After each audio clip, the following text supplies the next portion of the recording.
السلام عليكم ورحمة الله وبركاته. اليوم جاكم قصة عظيمة وفيها رسالة عظيمة، وأتمنى من الأخوات يسمعنها أكثر. هذه وحدة متزوجة ومتزوجة رجل صالح، رجل في خير، ورزقها الله منه بولدين وبنتين، وعاشت حياتها في نعيم. فبعد فترة تعرفت لها على صديقات، ولكن للأسف صديقات سوء. فكل ما قابلتهن قال لها: أنت ليش ما تطلعين معنا للكافيهات؟ ليش ما تسافرين معنا؟ حنا نقضي أغلب وقتنا في الكافيهات، في السفريات، ونروح لأفضل الدول السياحية برا ونستانس وننبسط. طبعا صديقاتها اللي هي تعرفت عليهن كلهم ضيعات وصايعات، كل وقتهن ما بين الأسواق، ما بين السفريات، ما بين المقاهي. فقالت لهن المعذرة: أول شيء أنا متزوجة، ثاني شيء زوجي ما راح يسمح، وأنا حتى أنا ماني راضي أني أروح معسن للكافيهات وروحات وجيات وأترك زوجي وأترك عيالي، صعبة، وزوجي ما راح يرضى وأنا ما أقدر أعصاه. قال: يا الله، أنت وين أنت عايشة وحنا وين عايشين؟ الناس بدأت تفهم زوجة مشكلته لا زال في العصر الحجري، لا زال متحجر، لا زال كئيب. ما هو بعيب ولا هو بحرام انك تروحين تتمشين وتتونسين، يعني ألزم على الواحد نفسه، استانسي وانبسطي والعمر فاني. قالت: قفلوا هذا الموضوع. فقابلتنا المرة الثانية وقال نفس الكلام، وقابلتنا المرة الثالثة ونفس الكلام، والرابعة والخامسة. بدأ الشيطان يلعب في عقلها، زودا على الصديقات السوء، هن شياطين على هيئة بشر. المهم، فبدأ يلعب الشيطان في عقلها. في الأخير قالت: طيب يعني وش أسوي؟ قال: أبد، الموضوع بسيط، تطلقي منه. قالت واحدة منهن: أنا أجيت بزوج أطلق منه وأفضل منه ويخليك على كيفك، تروحين وتجين على كيفك، وزود على ذلك عنده مال ثري. قالت: طيب يعني كيف تطلق منه؟ وش أسوي؟ قال: أبد، عقديه، اختلقي مشاكل، نكدي عليه، شوفي الشيء اللي يكرهه وسويه لين يمل ويطلقك. ففعلا طبقت نفس الكلام اللي صديقات السوء قالن له، وقال لها: إذا طلقت خلي الأبناء عنده عشان تعيشي مرتاحة وحرة. ففعلا طبقت الكلام اللي قالنه لها وطلقها زوجها، وقالت لها: خل عيالك عندك، ما أبغاهم. أخذ الرجال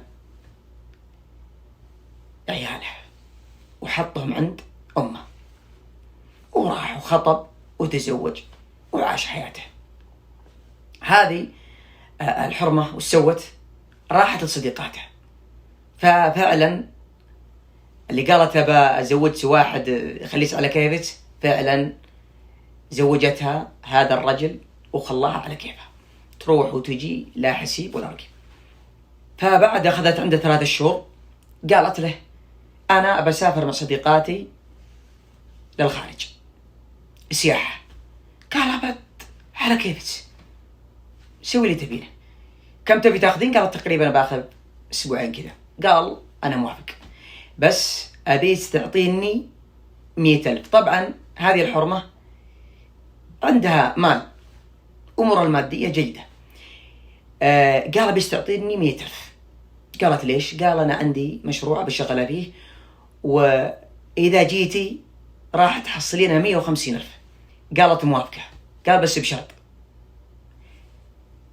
أنك ما تكتبين علي شيء، تعطينيها عطية هبة عشان آخذ راحتي فيها وحقك محفوظ.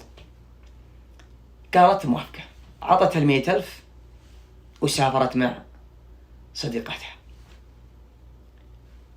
راحت، وبعد ما جات وهو يعطيها 150,000، استانست وانبسطت، سفرية وفلوس استانست.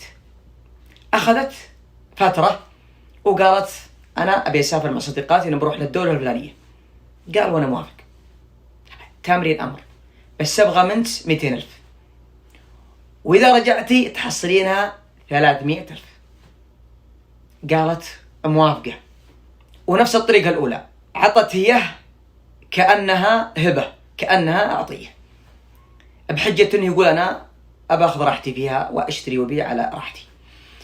فراحت، ويوم رجعت وهو يعطيها فعلا 300,000.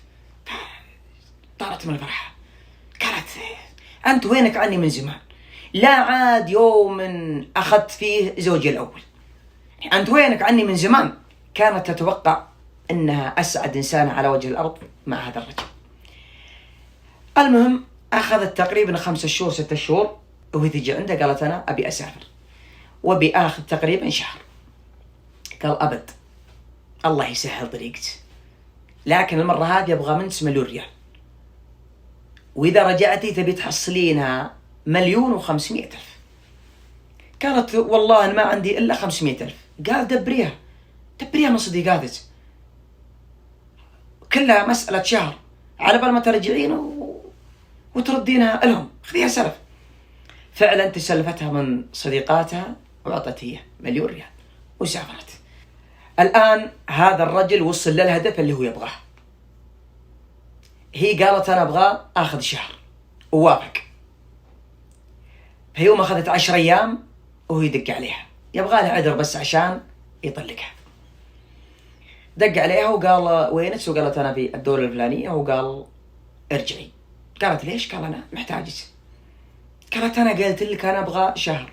قال ما يهمني، ترجعين يعني ترجعين. قالت أنا رحت مع صديقاتي وما براجعت إلا بعد شهر. قال ما يعنيني الكلام هذا كله، أنا ماني دخل في صديقاتك، أنت زوجتي، ارجعي أبغاك. قالت والله ما أقدر أرجع إلا بعد شهر. قال أنت طالق طالق طالق. قفل الخط. هو في الأساس ما هو بمحتاجها، لكن يدور عذر عشان يطلقها. فبعد شهر رجعت واتصلت عليه وقالت أنا أبغى فلوسي اللي عندك. قال ما لك عندي فلوس. قالت كيف ما لي عندك فلوس وأنا معطيتك 1,500,000 من عندي و50 متسلفتها؟ قال عندك إثبات أنك معطيتني إياها؟ قالت لا بس أنا وثقت. قال بلا ثقة بلا هم، لا تتصلين على الجوال هذا مرة ثانية. قفل. وليها فعلا ما تقدر تمسكه بشيء، ما تقدر تمسكه بشيء اطلاقا، حتى لو اشتكت ما تستفيد بشيء. فحاولت من هنا ما استفادت ولا حياة لمن تنادي، فأخسرت كل مالها. حاولت أنها ترجع زوجها الأول، ولكن للأسف زوجها الأول متزوج ولا عاد يبغاها أبدا. حاولت أنها تصل عيالها، تاخذ عيالها رفضوا أنهم يرجعوا لها أو أنهم يقابلونها، حتى أنهم رفضوا أنهم يسلمون عليها. فسبحان الله العظيم، سبحان الله، كل ساق يسقى بما سقى. سبحان الله العظيم، خسرت زوجها الأول اللي هو زوجها الصالح اللي كان يخاف عليه حتى من نسمة الهوى، وخسرت عيالها، وخسرت مالها. يعني باختصار خسرت كل شيء، خسرت الحياة بما فيها. والسبب أنها سمعت كلام صديقات السوء اللي في الأخير تخلن عنها. فهذه القصة فيها رسالة عظيمة والله، أن صديقات السوء أنهن من أعظم الأسباب اللي تهدم الحياة الزوجية وتشتت الأسر.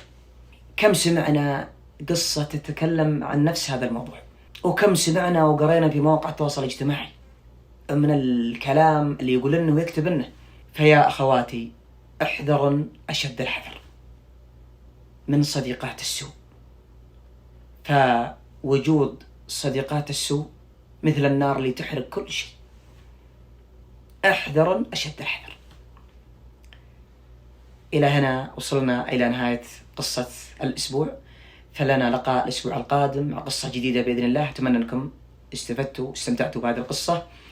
إلى ذاك الوقت أترككم في رعاية الله.